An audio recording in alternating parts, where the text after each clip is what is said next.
Liquor review Warangal Congress లో కాకరేపింది.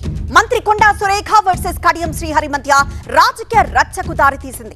తానేం తప్పు చేయలేదని కడియం శ్రీహరి అంటూ ఉంటే మంత్రి ఛాంబర్ లో మీరెలా రివ్యూ చేస్తారని ప్రశ్నిస్తున్నారు కొండా సురేఖ.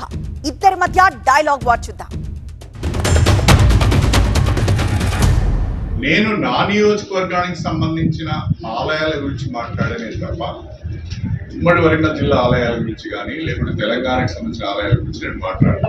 సమీక్ష అంటే నా దగ్గరికి అధికారులు వచ్చినప్పుడు, నా ఆఫీస్కు వాళ్ళు వచ్చినప్పుడు దాన్ని సమీక్షగా మనం భావించాలి.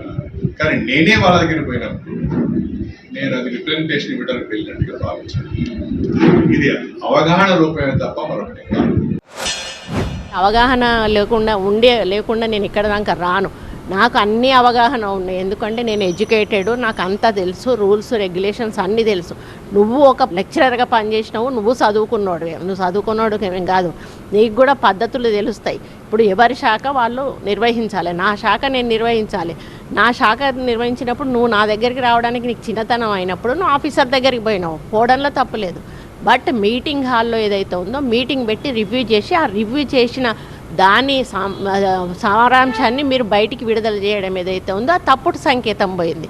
అంటే నన్ను హైజాక్ చేసినట్టు, అక్కడ నా శాఖను హైజాక్ చేసినట్టు, దాన్ని నేను తప్పుపడతాను.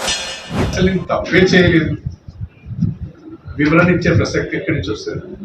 నేను ఒక యాజ్ ఏ ప్రజాప్రతినిధిగా నా నియోజకవర్గ సమస్యలను అధికారుల దృష్టికి తీసుకెళ్ళడానికి మాత్రమే వెళ్ళాను నేను. అది నా హక్కు, అది ఒక ఎమ్మెల్యేగా నాకున్న హక్కు. అది రోడ్డు మీద వెళ్ళే వ్యక్తి కూడా కమిషనర్ కలవచ్చు అనే చెప్తున్నా, నేను వెళ్ళి కలిసి తన అప్లికేషన్ ఇచ్చుకోవచ్చు అని చెప్తున్నా. కానీ ఎక్కడ ఇచ్చుకోవాలి? కమిషనర్ ఆఫీస్ రూమ్లో ఇచ్చుకోవాలి.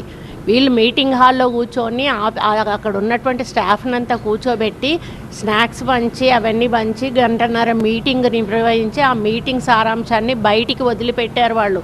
అది తప్పు అంటున్నా.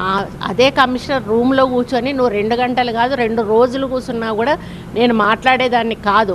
Kadiyam Srihari mentality cunning mentality ఆయనకి. ఎప్పుడు కూడా ఎదుటి వాళ్ళను కొంచెం ఆయనకంటే హై లెవెల్లో ఉంటే ఓర్వలేడు. ఆయన కొంచెం మసలడం కష్టం అవుతా ఉంది. అందుకని చెప్పేసి మాలాంటి వాళ్ళ మీద వాడు ఏడుస్తూ ఉంటాడు.